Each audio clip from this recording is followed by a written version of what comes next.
তুমি কাউকে ঠকিয়ে ভেবো না যে তুমি জিতে গেছো। মনে রেখো, সে তোমাকে বিশ্বাস করেছিল, তাই তো তুমি তাকে ঠকাতে পেরেছো। হ্যালো বন্ধুরা, আসসালামু আলাইকুম। আপনারা সবাই কেমন আছেন? জানেন, আসলে এই পৃথিবীটা বড়ই অদ্ভুত। এই পৃথিবীতে কেউ কারো নয়। এই পৃথিবীতে মানুষ শুধু মানুষকে নিয়ে খেলতেই পারে। এই পৃথিবীতে সুন্দর মনের পাশাপাশি অনেক অসুন্দর মনও থাকে, যারা শুধু মানুষকে ঠকাতে, মানুষের ধন সম্পদ লুটপাট করতে পছন্দ করে। প্রত্যেক মানুষেরই কোনো না কোনো মূল্যবান সম্পদ থাকে। কেউ টাকা পয়সা, বাড়ি গাড়ি, মান সম্মান, ইজ্জত, সব কিছুই তার কাছে মূল্যবান। তার ছেলে মেয়ে, বউ, সন্তান, সব এক একজনের কাছে এক একটা জিনিস মূল্যবান। দেখুন, রাস্তা কীরকম, তাই না? এর কোনো শেষ নাই যদি আমরা এর গন্তব্য নির্ধারণ না করি। আসল কথা কি জানেন, আমাদের মানুষের জীবনের কোনো গন্তব্য নাই। প্রত্যেক মানুষই জীবনে ছুটতেই থাকে। কোনো একটা সময় গিয়ে তারা হয়তো থামে, বাট নিজের ইচ্ছায় থামে না। আর সেই থামার সময়টার নাম হচ্ছে মৃত্যু, যেটা আল্লাহ তাআলা কর্তৃক নির্ধারিত, যার উপর মানুষের কোনো হাত থাকে না। কি একটা অদ্ভুত বিষয়, জন্ম, মৃত্যু, বিয়ে নাকি আল্লাহর হাতে। তাই এই তিনটা জিনিস মানুষ তার নিজের ইচ্ছায় করতে পারে না।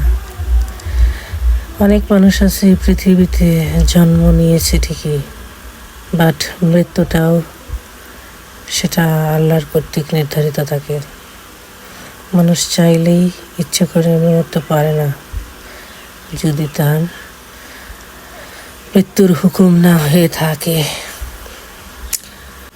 এই দুনিয়াতে আল্লাহ তাআলা সব কিছুর জন্যই ক্ষমা প্রদান করে, বাট কোনো মানুষ যদি মানুষের হক নষ্ট করে, কোনো মানুষ যদি মানুষের মন ভাঙে, তাহলে নাকি মসজিদ ভাঙার সমান অপরাধ।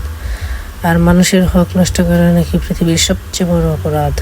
মহান আল্লাহ বলেছেন, হে বান্দা, তোমরা আমার কাছে হাজারো অন্যায় করলেও আমার কাছে ক্ষমা চাইলে আমি হয়তো তোমাকে ক্ষমা করতে দিতে পারবো, কিন্তু তুমি যদি কোনো বান্দার হক নষ্ট করো কিংবা কষ্ট দাও, যে পর্যন্ত সেই ব্যক্তি তোমাকে ক্ষমা না করবে, সেই পর্যন্ত আমি আল্লাহ তোমাকে ক্ষমা করতে পারবো না।